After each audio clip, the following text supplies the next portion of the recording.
Welcome to the Honest Business Podcast. This is the show for ambitious, value-driven business owners who are actively building a business that works for them. Hi, I'm May James, and I'm here to make scaling your business easier and more rewarding than ever. Each week, we will dive into simple, sustainable strategy and pragmatic leadership discussion to support you as you take imperfect action on your entrepreneurial journey. If you want to stay ahead, exceed your growth goals, and have a purposeful, thriving business, then keep on listening. Welcome back to the Honest Business Podcast. Today we're talking about how to effectively onboard your new team member or members, depending on how many you are hiring. This conversation is kind of a lead on from a previous episode about where to find your next team member, which I know is a conversation that was highly requested actually. This is about onboarding. This is not let me just put this in here as a disclaimer. This is not an A to Z of how to onboard. Because as I mentioned last time, this stuff's nuanced, it depends on your industry, it depends on the role, etc, etc. So this is not like a blueprint. It is some ideas, it's some suggestions, it's best practice, it is some key things that I found that I say to a lot of my one-on-one consultant clients a lot, that, you know, people are like, what are we doing with this? And I can give them a rundown of best things to do. And I will say from the top of this, onboarding and getting your onboarding process right takes time. It is always a work in progress. It's never going to be perfect. You can definitely make good strides with it though. And I argue that it does change on each person, and it should change depending on each individual. So yeah, that's that. And if you want to do some work around that and perfecting it and getting it really working well for you, and you know, you want my help onboarding a team member, then reach out and have a conversation, because when it's hard. It's this sort of piece of work where like it doesn't bring a huge amount to you as a CEO. It can be a bit like, oh, okay, whatever. It's not always the most exciting. But if you get this wrong, it can cost your business a hell of a lot of money. If you get it right, it can make everything a lot better. And either or, you have to do it one way or another. So getting it right is kind of the better option of the two, right? So you kind of need to go down that road. But it is about creating something that works for you and your business. It's not a one-size-fits-all situation. So when you are onboarding, let's just talk about what onboarding means. What I mean by that is you've offered someone a job, you've gone through the hiring process, you've gone through the application process, and they say yes. And then you need to onboard them into your business. You can't just obviously get someone and say yes, and then they start, and then that's it. That doesn't really work, right? And that's where it just disaster lies. So onboarding, you obviously need to send them a contract. Like that's a given. There's no ifs or buts. Again, not going into contract, so sort that out. But you need to get yourself a contract, get them to sign it, work out what are they signing. Are they signing NDAs? Are they signing other things? Yada yada yada. Get that sent out. Get all of that back end type stuff done. Then you need to think about, right, how are we actually going to get them to be able to do the job that you want them to do? And I think the thing you've got to remember here is the job that you're hiring them for, or the role you're hiring them for, getting them to the point of being able to do that full role in the full capacity at the speed you want them to is a process. It's a journey. It doesn't happen from day one. It doesn't even happen from day 30, to be honest, for most people. And again, this whole conversation is so nuanced, and it just depends on who, what, where, why, when, how, have we gone through them, all those kind of things as to what this means. So just utilize this from what I'm going to tell you into your business and apply where necessary, and just ditch whatever is not needed for you. Have a think about what is the problems that people who've already come to your team have had in the past. That's a really important conversation and discussion to have. Because if you've already done this before, you'll have loads of learnings to go off and loads of things that you're building on. If this is the first time you're doing it, that's okay. You can also do a really great job from the off. So when you're onboarding, obviously you need to give them a start date. You need to work out what are they going to do when they first rock up, either on their first day, in person, online. I'm going to talk to you today as if it's virtual and online, because I know most of the people listening to this have either a freelance team or it's an employed team but you work remotely, or it's not a traditional situation where they come in the office in person on the first day and they're there for the whole day, right? So if it is you, that's fine. In fact, it's better because it's easier, I would argue. But I'm going to talk as if it is online, or it is kind of somewhat online.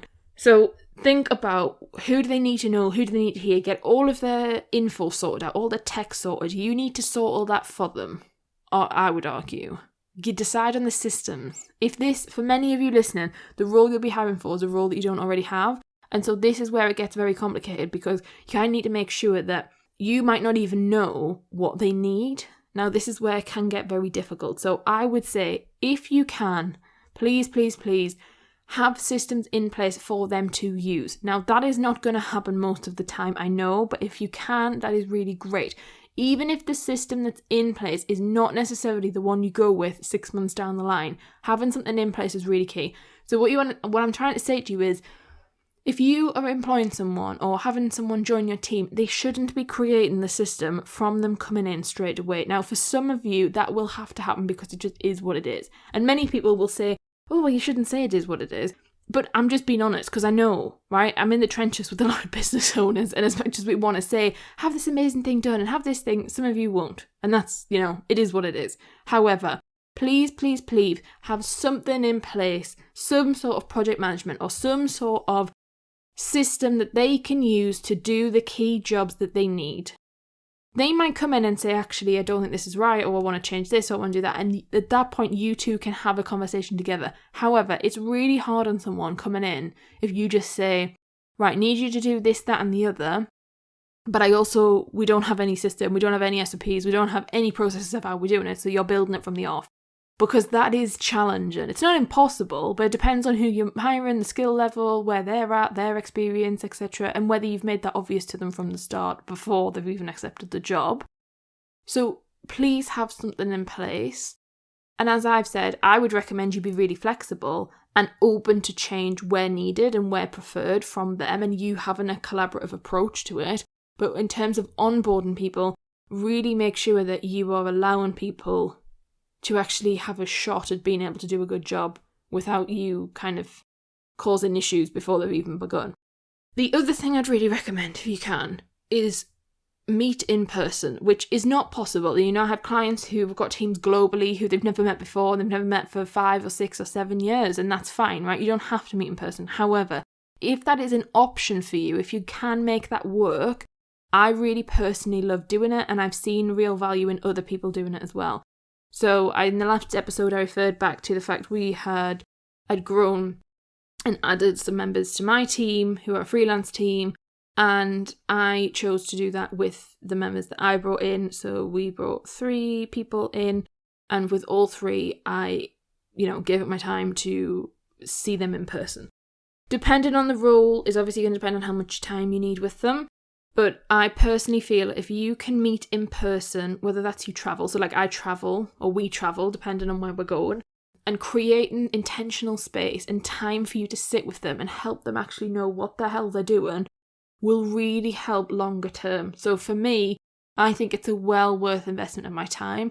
Don't get me wrong, when I am doing it, it can be tough because I'm like, oh my goodness, I have, a day out of my time is a lot of money to the business. Let's just put it that way, right? But your team is worth it.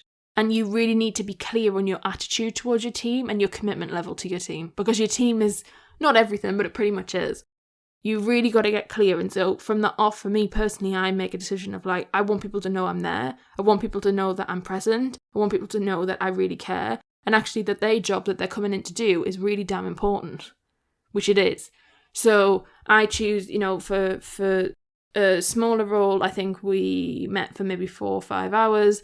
Bigger role, we meet for a whole day. Some team members, if they need training, intensive training, it was a 2-week process. Now, it wasn't a 2-week process of every single day, but it was a 2-week, every single day, all day, but it was a 2-week process of 5 days a week for a certain set amount of hours. And beyond 2 weeks, actually, it went on beyond that. It just depends on the team member and what your schedule is like and what you can devote to it. However, I really, really believe you need to build rapport with people. You need to show them that you care, because there's nothing worse than someone feeling well, this person doesn't give a crap and they're paying me, but that's it. Because that will lead to a disconnected team really, really quickly. So where possible, in person is really great. You only have to go once as well. I don't think it has to be, I love the idea of having people in a room together, all together, and building a team that way. But that is not always possible, especially when we have pandemics, etc., where maybe there's long periods of time where we physically can't and not allowed to get together. But this initial meeting is great if you can do that in person. If you can't, then obviously doing it virtually is great. I just say don't do it too long if it's not in person, because God, Zoom can just get too much, can't it? The other thing to say is, when I say about meeting in person, one of the reasons I like to do that is because I want to get to know them as a person. That's really important. I have a small team. I really love having a small team. I purposely have a small team. I don't want a massive, huge team.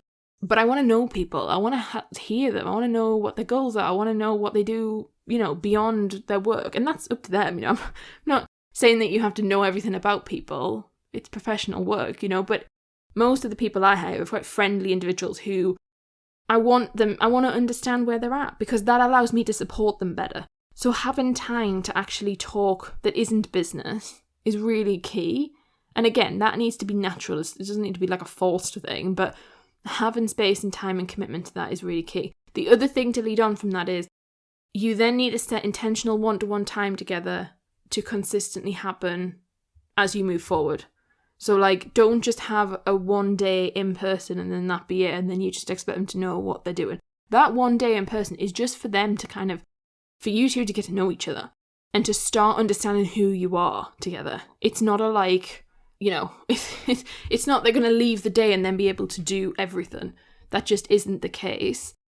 And I understand that if you're listening to this and you're hiring 10 people at once, that's not going to be possible, and that's okay. I'm talking from a position of, if you have a small business and you've only got one person or two people or three people, then you might be able to make this work. If you haven't, there's a whole host of different things I'd recommend if you're doing a large hiring en masse at one time. That's kind of a different podcast episode that we can kind of touch on with that.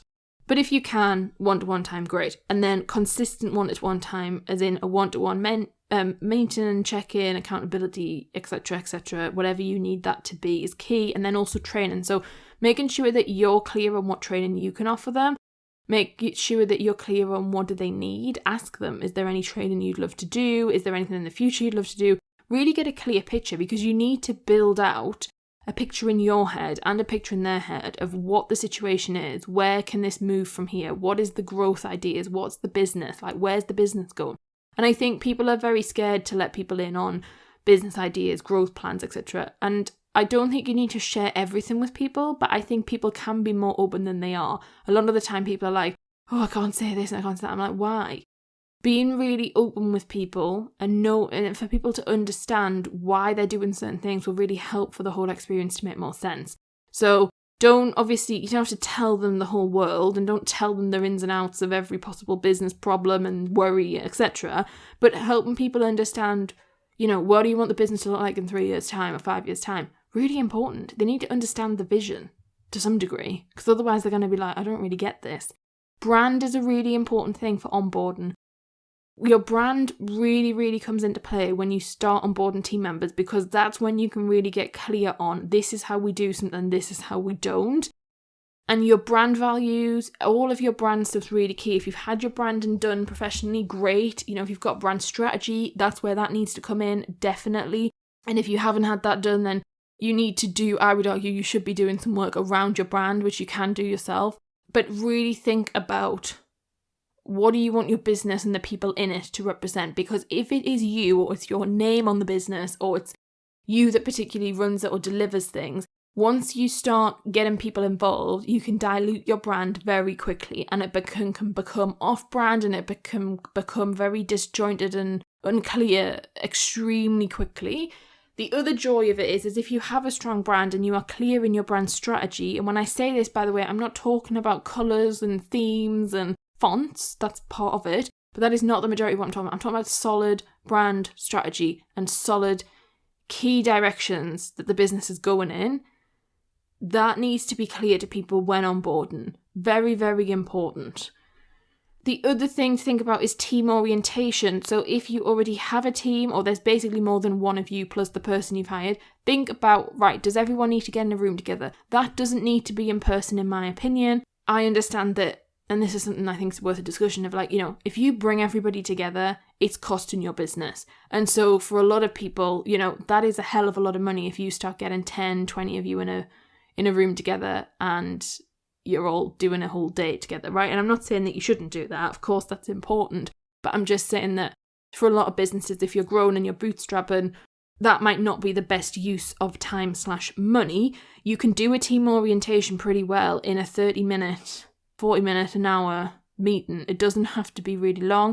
I just think it's really nice for people to know, whose name to whose face, and, whose voice sounds like what, and what do they look like, and how do they talk, and, etc., etc., because Slack and all these other platforms, ClickUp and Voxer and Zoom and, etc., etc., are great, but, it can get hard to know who everyone is. So try and do some kind of team activation, team orientation. If possible, that's fantastic. Next thing, if you can, set a 90-day success plan for each team member. Again, I'm going to be honest here because I don't think this is realistic for everybody. And I say that to just try and help you not feel as overwhelmed, because I know that there's many people online who will tell you, you've got to have a 90-day success plan, and if you don't, you're a failing business owner and you're letting people down. And some of that's true in the sense of you've got to have a clear plan for them, and you've got to be able to direct them, and you've got to lead them. But I don't think it has to be this pristine, polished document that is this is what it has to do, and this is what this thing and the next thing, right? In an ideal world, yes, that's important. If you can build up to that, perfect. But don't feel like you can't hire someone just because you don't have this dramatically beautiful 90-day success plan. Also, it doesn't have to be 90 days. It can be 30 days, 60 days. It doesn't have to be 90 days. Now, if you're what is a 90-day success plan? What it essentially means is you can give people a plan of a roadmap, a step-by-step. Some people will lay it out day by day. Some people will have laid out week by week, month by month. It can depend on what you need and what the role is. Basically, it's a set of things where by the end of the 90 days, they're fully in the role, they're fully immersed in the business, they're really great. Now, I'd argue that 90 days is too long because realistically, most roles, they should be able to do it in 60. People will argue you should be able to get it in 30. I think that's a bit of a stretch if they're going into a leadership role, or if the system is not what we talked about earlier, it's not in place. And again, that's where it's nuanced, because I can give you a better description depending on your industry and your business, etc., etc. But yeah, this 90-day success plan, it's a document. It's usually a shared document that you both understand. You go through with them at onboarding. You say, this is the situation. And yeah, they are great, but don't get yourself hung up on the fact that it has to be 90 days. It has to include everything. It has to be 25 million pages long, because it doesn't need to be. And if you make it too long, people will not read it. They'll not be engaged. They find it too overwhelming. So keep it simple. But essentially what you do need is some key markers in your head of where they need to be at what timescale. And the reason I say that is because this is where managing expectation and managing whether or not they're doing what you want them to do comes in, and disappointment and loss aversion and all these other things that come into play from both parties happen if we don't have clear set plans in our head. So this is this is the joy of having a 90-day success plan, because it is needed and it is necessary. But you also need in your head to have real clear set points of, this is my expectation for this is my expectation for that. And giving them verbally and written, where possible, to your team member is really important. Leading on to that, obviously, you need to set some KPIs. Now, your KPIs, which is your key performance indicators, should be laid out before you hire them.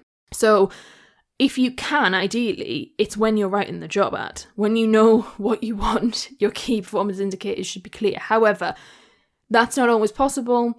And even if you have wrote them, it's worth reassessing and reevaluating and tweaking and changing depending on who you hire, because that will likely have, molded them slightly. So your key performance indicators, make them really specific and clear. And if you can, put numbers on things. So, it's hard to give an example, isn't it? But let's just say, if you are hiring, let's say a PR manager, and you want 6 traditional media features a month, let's just say that can be a key KPI that we can measure against. That might be key. For someone else, it might be sales, and maybe you want to set that actually this person needs to have 100 sales conversations a month, and you want them to close minimum of 10 deals a month, etc. There's so many more bits to it than that, but let's just say that could be KPI. Your KPIs need to be really tangible where possible, and I know they can't always be. but where they can, really try to, and be clear on what will you be happy with as well, because people set KPIs and then they're like, oh, I don't know, we'll just put a random number on it, and then they have no reasoning behind it. So use your data, use your business data, use where you're at to work out where you're going, and then what you need to do. And again, if setting, KPIs is a big task. I think it's one thing that everyone's like, oh, just set some KPIs. It's not the easiest thing in the world to do, especially if you've got a massive team, or you've got a team that's growing and people are changing roles and things. So again, that's something I can help you with if you need to set some solid KPIs in your business across the board for yourself as well as everyone else. But creating some solid KPIs for them is a non-negotiable. Like, it really needs to be clear. If you're hiring, I don't know, a social media manager, it's like, right, the KPIs are X amount of posts, and we do this and we do this system and blah, blah, blah, like so many different ones. And again, you don't have to have hundreds, but I'd suggest you have like at least 3, if not more. Don't have too many, but you've got to have them, because people need to understand what they're actually going after and why they're going to do it. Now, next thing from that, consistent feedback is so key. You need to be checking in with them. You need to have conversations with them. You need to tell them when they do things wrong. They are going to do things that you don't like. They're going to do things wrong. They're going to do things that annoy you. They probably will do things that you're like, I told them not to do that, and they're doing it. That's okay, right? They're just learning. You got to be patient. You got to have compassion, but you also cannot just sit in silence. You have to have difficult conversations. You have to tell them, hey, that's not quite how I want it doing. This is what, can we look at this? Or can we look at this? Or have a discussion? Can we do this?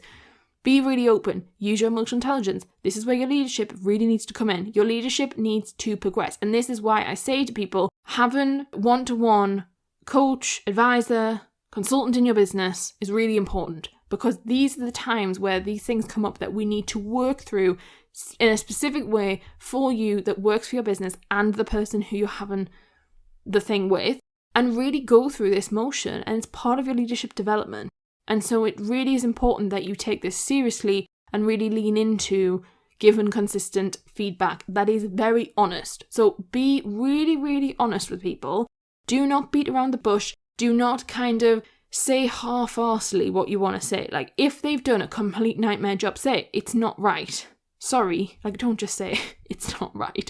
But, use a really nice feedback method to say, hey, actually, can we look at it this way? Or, that's actually not going to work right now for X, Y, and Z thing. Let's have a look at that in 3 months' time. Be really honest with where you're going and what your feelings are, and encourage them to be. So give them opportunities for them to be honest with you, because that is really important. And people need to feel comfortable being able to say to you, oh, I don't know about this, or oh, this is not working out, or I don't enjoy this, or I'm not enjoying this feeling, or this is not good for me, it doesn't work. Be really, really clear with that. The other thing with onboarding that's really important is that you take into account what do they need to succeed in their role. It's not about the person before them who's done the same role. It's not about someone who was in the team and they work like this. It's about what do they need. And also practically from an accessibility perspective, from making sure that they are included in everything, from making sure that they can access everything they need to access. How do they work best? How do they want to communicate? Communication's so key. So most people fail in terms of the recruitment process part by communication, because when they're onboarding, they don't create effective communication. Now, effective communication is really key that you start with. How do you want to be communicated? You might have a set of things in the business, but actually that might not work for someone. Someone might be neurodiverse. Someone might have a certain learning ability or a certain type of the way that they learn that means that they prefer to be communicated in a certain sense, and be open to changing with that. If someone's not communicating with you, go back and say, hey, is this the best channel to communicate with you on, or do you want to talk in a different way? That is really important for making sure that this whole thing works, because often the people can be doing their job really well, but the communication of reporting of what they're doing can make you feel like they're not doing anything, even though they actually are. So really think about, how does that specific individual learn best, work best, thrive best, exist in the world best, and how can you as a business support them, because you will get the most out of them when you do that. Really, really important. Like, it's a non-negotiable. You have to make sure that that is clear for them of what do they need and how do they want to communicate. And also, how do they communicate with not only you, but the other people in the team? What do they need to use? How do they talk to them? What is the kind of go-to etiquette with it? Make sure they're up to scratch on all of that where possible. The final thing I wanted to say on onboarding is that part of your onboarding process is about learning how to work with each other and work together. Now that sounds very obvious, but in practice can take weeks and months. And if it takes months, that's not meaning that you're doing a bad job, and it's not meaning that the person's not the right person. It's that sometimes what you're working with them on is very complex and very nuanced and very difficult, that it can take a lot of time. So please, please, please give yourself the space to learn together of how you work best. And that is a journey you continue to go on, right? Obviously, that's something that goes throughout your working relationship with individuals. But especially when you're onboarding, please don't make assumptions too early and get frustrated too early on if you are maybe just in the process of figuring it out. And maybe just in the process of actually embedding and molding together as a team and learning how to work together. Especially if they are also building systems or you're building systems and helping them and that whole process and that whole kind of ball game. Be really patient and kind of kind with yourself on that journey. That is my thoughts on onboarding. As I said, it's not an A to Z, but there's probably some key things in there to help you get you going and get you thinking about. And as I mentioned before, I really would recommend you get in touch and we can work together. And I can support you as you are growing your business and scaling, because this is exciting and this is what is part of this whole journey for you as a business owner. And hiring is really key. People are at the heart of everything that most of us do, and they help our businesses grow. And they're also complex human, they're human beings, they're complex. So we've got to take time to really nurture the people who support us day to day and make sure we take time out of our day to say thank you to them. There will be an episode coming about why your hiring might not be working and how to not find people who leave quickly and how to make sure that everyone you're hiring sticks around so that you don't end up doing this over and over again and so you don't spend a fortune on training and have to give up loads of your time. But that'll be another episode. I hope you have enjoyed this episode and I'll speak to you next week. But come and find me over on Instagram. It's @may.james_, and I'd love to chat with you over there about the episode or about onboarding or about whatever you want to chat about. And I'll speak to you soon. Take care. Bye. Thanks for listening to the Honest Business Podcast. If you enjoyed today's episode, make sure that you are subscribed. And if you'd like to support the podcast, please share it with others and leave a rating and review. To catch up with all the latest from me, you can follow me on Instagram @may.james_, where I share the raw, uncut, behind the scenes reality of what running multiple businesses every day truly looks like. As always, links and any resources that were mentioned in the episode will be in the show notes below. That's all for this episode, and I look forward to seeing you next time.